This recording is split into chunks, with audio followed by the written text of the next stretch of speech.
Touch କରି ଏତେ police କାହିଁ ତମେ ଦଉଛ? ଚାରିଆଡ଼େ ନାରୀ ନିର୍ଯାତନା ସାଡ଼େ ପୁଲିସ ଯଦି ନରେନ୍ଦ୍ର ମୋଦି ସାଡ଼େ କ୍ଲିୟର ଦେବେ ସାହା ଦେବେ ତାହେଲେ କିଛି କରିବେ।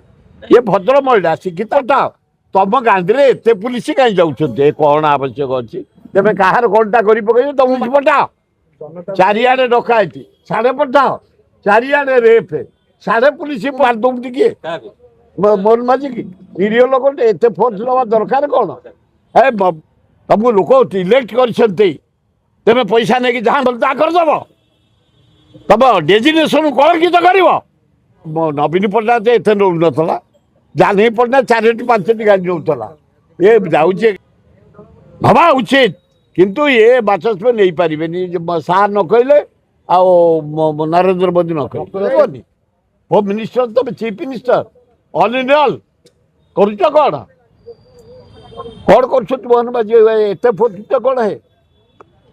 ତମ ଲୋକଙ୍କୁ ତ ମାରିକି ଫୋତିକି ସେ ମାଂସ ହାଡ଼ ଧରିକି ଆଣିକି ତମେ ଏଇଥର ଆସିଛ ବିଧାନସଭାକୁ, ତମେ କ'ଣ ଜାଣିବ ବିଧାନସଭା ଭିତରେ?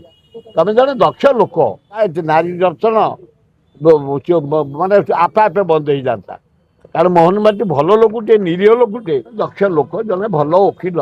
ସିଏ କାହିଁ ଏ ଭାବୁଛ ନିଜକୁ ନିଜେ ବିରାଟ ବୋଲି? ଆଉ ସମସ୍ତ ମୂର୍ଖ।